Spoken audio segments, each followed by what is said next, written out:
Ronald Greene was killed May 10th of 2019. It has been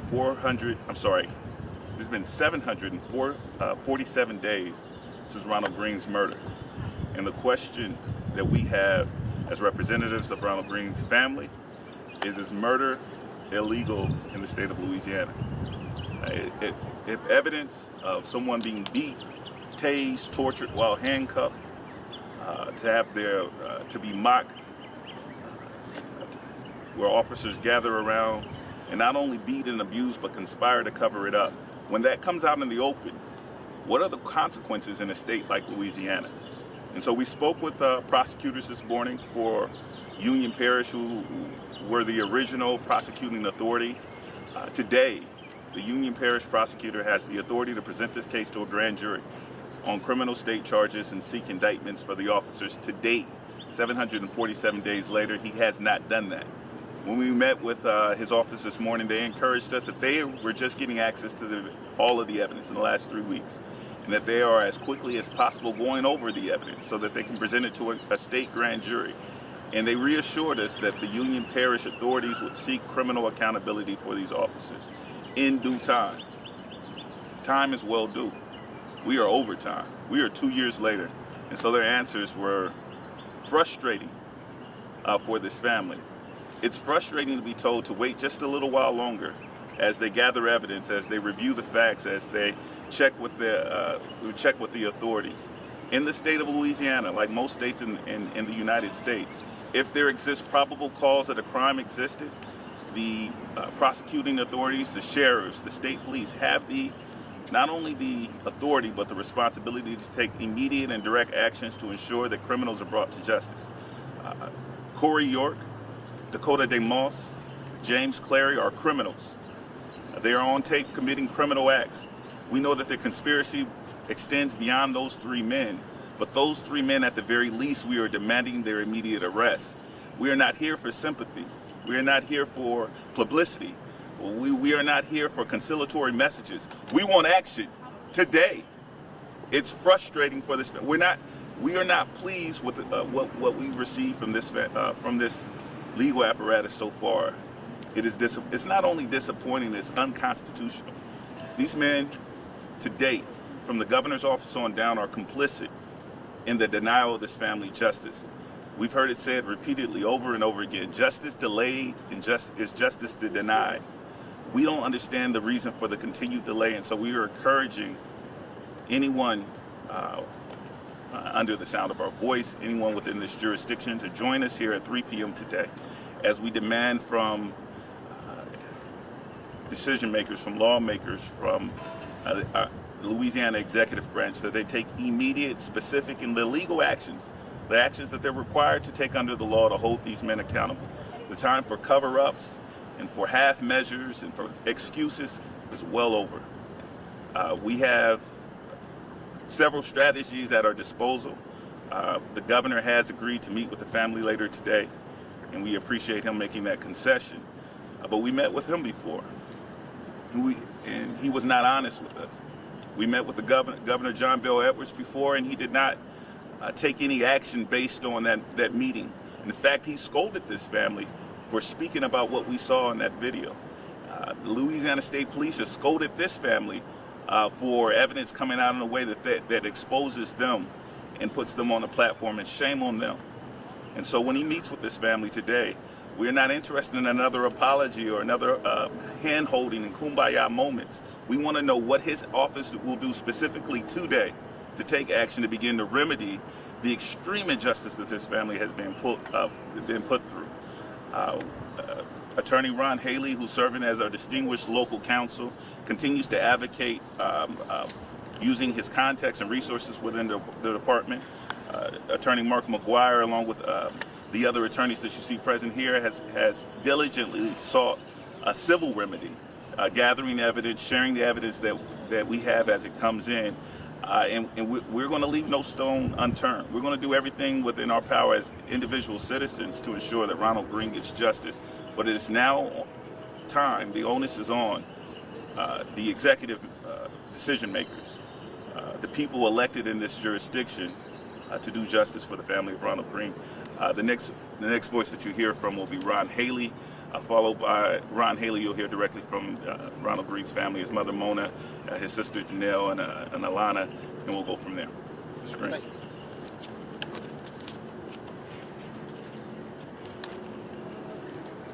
2 years is too long, but never too late for justice. What we saw just a week ago was the murder of a man in the state of Louisiana that has gone unchecked, unpunished, no accountability. The officer that was just fired was fired for doing it to somebody else, not for what he did to Ronald Greene. Let's be clear, this is murder. And I'm going to tell you why it's murder. In the state of Louisiana, if you have the specific intent to kill or inflict great bodily harm that results in the death of an individual, that is what? Murder. Murder. Murder. Now, to everyone watching in this state and around the country that has seen that video, you tell me what that is. You tell me they didn't have specific intent to kill or create great bodily harm. Listen, these are officers trained. They knew what they were doing when they kept him on his belly. They knew what they were doing when they put their foot on his back. They knew what they were doing when they repeatedly tased him. They knew what they were doing when they not sit him up, which is protocol, to make sure the exact thing that happened to Ronnie Greene did not happen. So again, specific intent to kill or to create or inflict great bodily harm, what is that? Murder. Murder. And we are not going to accept anything less. Thank you.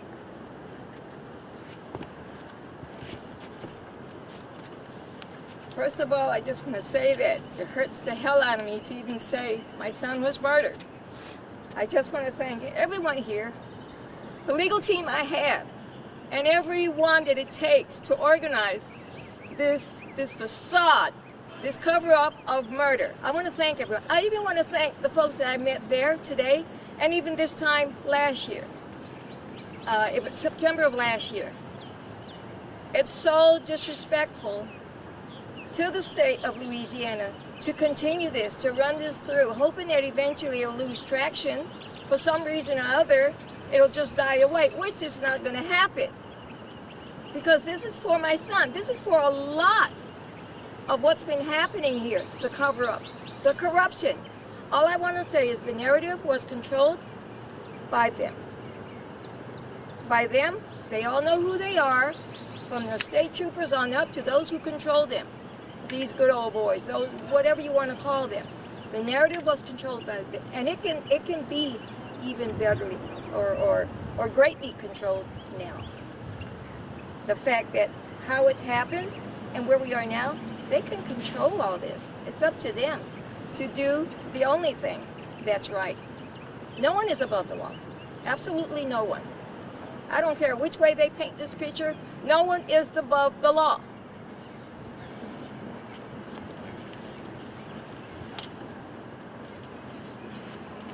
Good evening. I'm Alana Wilson, the sister of Ronald Greene. And I just want to say that this has literally torn our family apart. We will never be the same. And our hearts not only ache for Ronald Greene, they ache for the other individuals who lost their life by the hands of not only the state troopers, but local police officers and sheriffs around the world. So we want the state of Louisiana to do what's right. We're not stopping. We're not going backwards. We're going to continue to look under every stone that they've covered up. And we just want them to know we're going to follow the blood. And wherever it leads us, we know that God is the light and He's going to shine. Yes, right.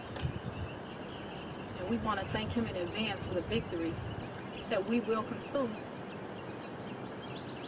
in the midst of this horrific time. Amen. Amen. We just know that few are calling. I'm sorry. Many are called, but few are chosen. And this family was called for a time such as this. And we just thank God for what he's about to do. Not only in the state of Louisiana, but throughout this world. Thank you. Amen.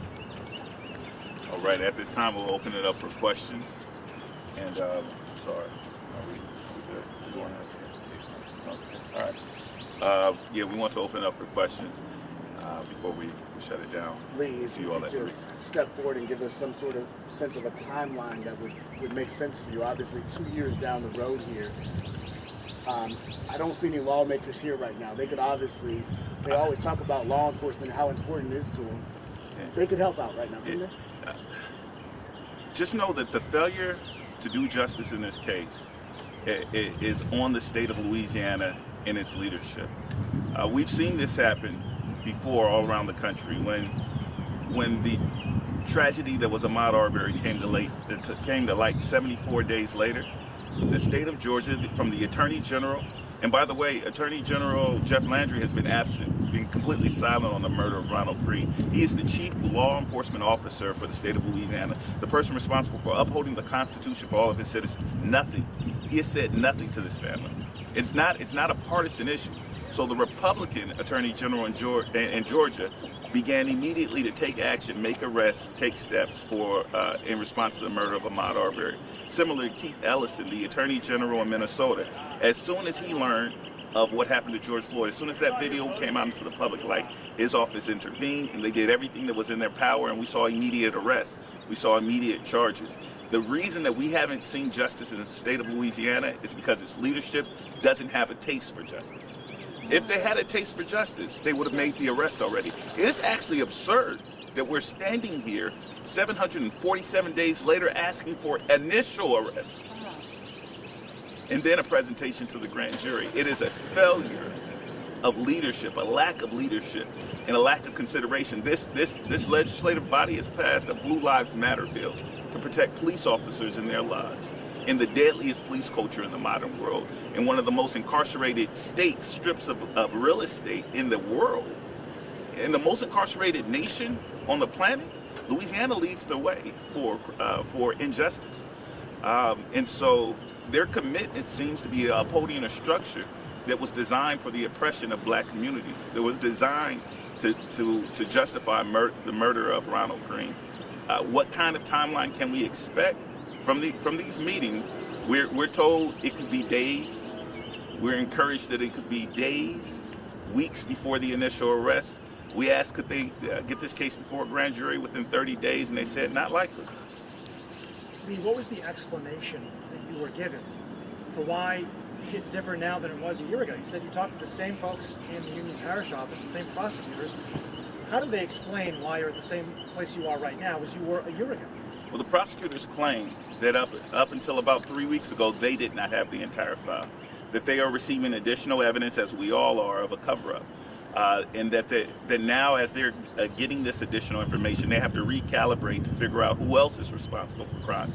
And we want them to figure out, we want the FBI and local prosecutors to figure out who failed at every level. But we do know that someone is dead. We know that that person died at the hands of Louisiana State Troopers officers. It was done on tape. They have more than enough probable cause to make those arrests if they had any inclination to do so. They had access to the video a year ago, did they not? They did, with the exception of the video of Lieutenant John Cleric, who at the time was told that he didn't have a video, and then when we discovered he did have a video, the prosecutor was told that it was of no evidentiary value. We now know that that was not true. To follow up on that, we hear from the family's attorney that the full incident report, the complete incident report, hasn't fully been turned over to the district attorney. I just got a message back from Louisiana State Police who said that everything has been delivered to the DA and federal authorities. Yeah. Reaction to that? So one of the key conversations that we had about why the Union Parish prosecutors hadn't gone forward is because the medical examiner report, in terms of a homicide charge, it still reads cause of death unknown. And the medical examiner was not able to complete their investigation because they were never provided a narrative by the Louisiana State Police. That was their excuse a year ago. 2 years later, we know that they have access to the narrative about what happened. We know that they have access to these videos. We were told today, sort of obscurely, that they were waiting for the state police to formally share the information with them that's out in the public, and that excuse is just unsatisfactory. And when you hear this from the spokesperson for Louisiana State Police saying in plain, just directly that everything's been delivered, your reaction to that? That everything's been delivered to whom? To the DA and federal authorities, according to the spokesperson for Louisiana State Police. Well, again, they're using slight of words, right? Everything today has been delivered to the prosecutor within the past 3 weeks, and they're saying now that that's just not enough time. We reject that. They have all the evidence that we all have now, and then some, and we feel like that is sufficient for them to begin at least to do their job. And just to follow up on what you were saying earlier, Lee, and what the family was talking about in terms of faith, you say that this state doesn't have a taste for justice, which is why we're all standing here today. So then my question to the family is, what gives you faith that this is going to be different than another black man who was shot and killed, or killed and died at the hands, or was involved, police were involved in his death? Ronald Greene's sister wants to answer that question directly, so I'm going to allow her to. Actually, I'll go ahead and let her speak, and then if I have anything to follow up, I will. Hi.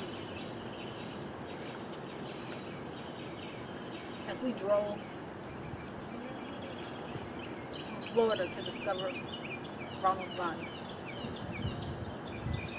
Ronald gave us faith. He gave us hope. He continued to tell us in a small voice that help was on the way. And that's something that we held on to.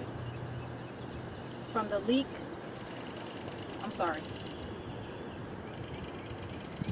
from when he was brutally murdered in the streets, an angel left a message on Facebook and told us he was not killed from a car accident. He was murdered. He was beaten. My neighbors knew what they saw, and my cameras would reveal that. So when we were able to obtain pictures, we can see the black eyes, we can see the bruises, we can see that what they told us was not true. From then on, we could tell that it was a cover-up. Them not even releasing the video, it was a leak. But we know that God doesn't make a mistake. We know that it's in His timing. That's right. And we just want to thank our mom for being the strong soldier that she is, that she gave us the fight, the strength to do what we know is right. And what we're going to do, we're going to continue to be our brother's keeper. And we're not going to only fight for Ronald, we're going to fight for others. To see how Jeff Landry has handled a former incident here with Alton Sterling in Baton Rouge. I mean, you have the same Attorney General here, guys. Yeah. And I have to be honest, when looking at the leadership in the state of Louisiana, like Jeff Landry and the governor, prospects for justice or swift justice is, of course, bleak. I do want to point out something that Ms. Wilson just said in terms of why this family, and I ask myself this every day, why this family appears so hopeful and encouraged and ready to fight. And the answer is, who was in charge, right? Ultimately, Governor Edwards is not the one that's in charge. He's a public servant. Mr. Landry is not the person ultimately responsible. Although we've given him authority, he is also in a public service position. The people of Louisiana are in fact in charge. And if there's any encouragement to this family, just like it was a citizen of Louisiana who said what you've are being told is not true, and I'm personally going to stand for truth and share that with you. We believe that people all over Louisiana and all over this country will stand up and demand justice, and the people are in fact in charge. And so we're encouraged not by the Louisiana state leadership, we're not discouraged by them either.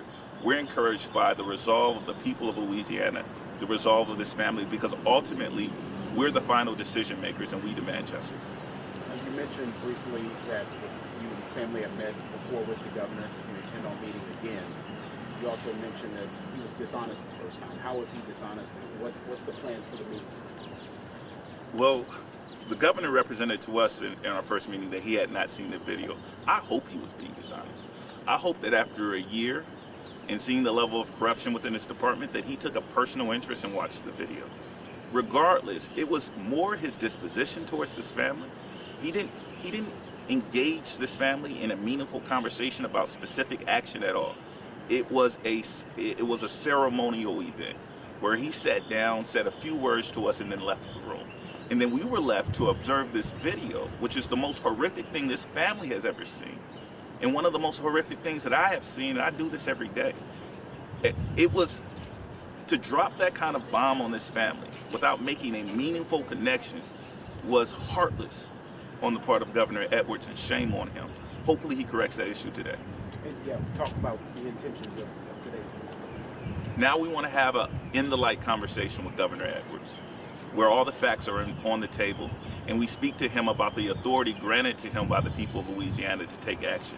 He can instruct the state police to make arrests in this case. He can speak with his leadership that he hired and order them to take very direct action. It's not unclear why the family traveled to Louisiana today. They can't come to see the men who murdered Ronald Greene in handcuffs. That's the only reason we're here, in case anyone missed that. That's within his authority to do. That's in Mr. Belton's authority to do. Anyone who is willing to deliver that first step for us is what we're looking for. And so when we meet with Mr. Edwards, that's the only thing that we're interested in talking about. Why he has failed to use his authority to do what he can to do justice for this family. What can the people of Louisiana do to help support your family during this time? But we're asking for the people of Louisiana to show up at 3 p.m. today. We need a physical demonstration of the lack of consent of the people of Louisiana. And when I say lack of consent, it's again a legal principle. The authority of our governing bodies, they derive the authority from the consent of the governed. If the people of Louisiana will stand up and make phone calls to Mr. Edwards, the Governor Edwards, to Mr. Landry, if they would stand up and physically show up with this family, we're asking for families to be disruptive, and disruptive in whatever way fits their lifestyle. We cannot continue on it with business as usual. Someone was murdered. Someone died. He was a meaningful member of this family and this community, so we're asking everyone to stop. And not to do anything extraordinary, but then to insist that the law be enforced. And that's what the people of Louisiana can do with us today. And while we're standing here, I'm going to ask for the family of Marvin Scott to come up here. They travel all the way in from Texas. And they, like Ronald Greene's family, are dealing with the murder of their loved one, Marvin Scott, who died in police custody. And this is unfortunately the first time this family is meeting. And they too are waiting for a video to be released to the public that simply has not been released. And we just want to stand in solidarity with them and thank them for being here, demanding justice for Ronald Greene as well. With that in mind, because you have two families that share somewhat of the same story, what is it like going up against the apparatus of these states when they don't share video and they don't seem to be open and transparent like everyone's talking? Yeah, no, there are two different ways to deal with this, to deal with families who suffered from police violence. Is to treat them like enemies of the state and continue to victimize them as Louisiana has continued to do. And it's for people to stand up and say, I've been empowered by the people of my jurisdiction in the country to uphold the Constitution, and we represent you. And then for people to take that action. When we're treated like the enemy, and when we're ostracized and left in the dark, it doesn't allow the family a chance to mourn, to recover. It's an additional abuse against the family. It's causing additional injury and causing so much unnecessary suffering. All right. Any more questions? I just had one question for Ms. Harden, but I think Please, she's busy. direct it to anyone. Yeah, we'll pull her up. Okay. Mona, one more question for you, dear. Okay. One more question. So sorry to pull you away, very grateful, but you mentioned last time you met with the governor that it was a sort of a more pomp and circumstance, ceremonial event. If you do only have limited time with Governor Edwards, what is the most important thing that you hear from him, and what would you like to ask him if we could hear that? The one thing is, I understand. I've come to realize the life we know that we have known in the past is not what we live now. And the fact that whatever goes on here is in the hands of a selected few. and he's one of them.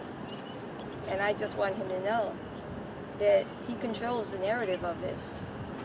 And he needs to really, really have a heart with what's happening here throughout the state of Louisiana.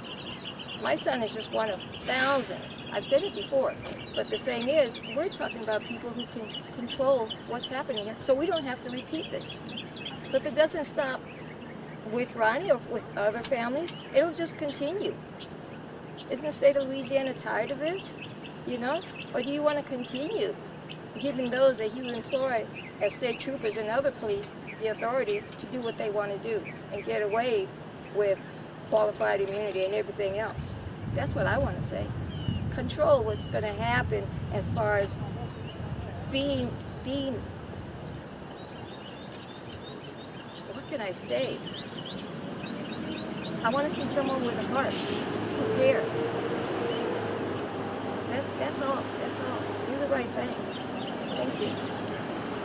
All right. I did want to give you all an opportunity. I know that you all may not be familiar with the out-of-state case, but if you all would like to speak with the family of Marvin Scott, I am going to ask his mother, Lysandra, to come forward. If you all can just stand behind him. Marvin, if he can come up. And I'll tell you briefly again, if you choose to use this or not. This is the family of Marvin Scott, and in March of this year, he was arrested for possession of less than 2 ounces of marijuana. He was suffering a mental health crisis, and he should have been taken to a hospital, but instead he was taken to a jail. And in that jail, he was sat upon by 7 police officers who beat, who choked, who put a spit hood over his head and restrained him until he died. That video of the incident still has not been released to the public, but 7 officers who were involved in his death have been terminated. And we are meeting with the Collin County, Texas prosecutor in order to get this case before a grand jury. This case has taken months, and we are frustrated by the timeline. We can't even begin to imagine if we end up where the Greene family is, where it's taken 2 years. And so I want to introduce Lysandra and Marvin and allow you all to speak with them and ask some questions as well, and why they're here to support the Greene family. Hi, my name is Lysandra Scott. We're here to support the Greene family as well. We have a tragedy as well. Marvin David Scott III was murdered on March 14th, and still we have no answers. And it's unfortunate that all of these killings are happening all over the world. And we're still waiting. You know, we did get a chance to view the video, but it's not out yet to the public, and we do wish that that video is released immediately. Okay. Lysandra, you just met with Miss Hardin.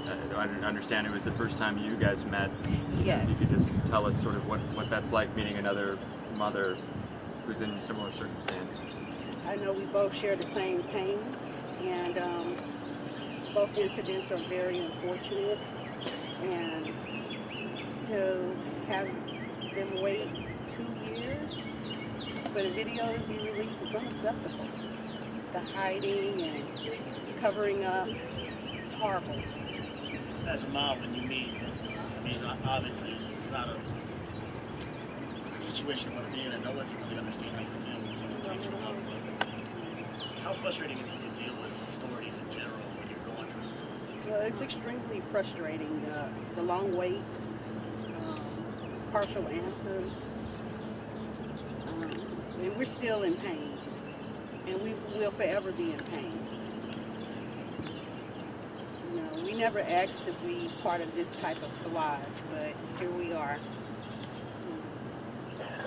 What's keeping you going? Prayer.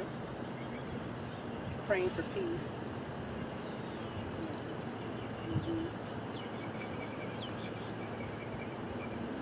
Thank you all so much for your time. Would you mind spelling your name on camera for us, just so we have it? It's a lot of us, our first time meeting you guys, just so we have yes, spelling sure. your name. Lysandra Scott, L-A-S-A-N-D-R-A, Scott. S-C-O-T-T. And your son was? Marvin, M-A-R-V-I-N, David, D-A-V-I-D, Scott, the third.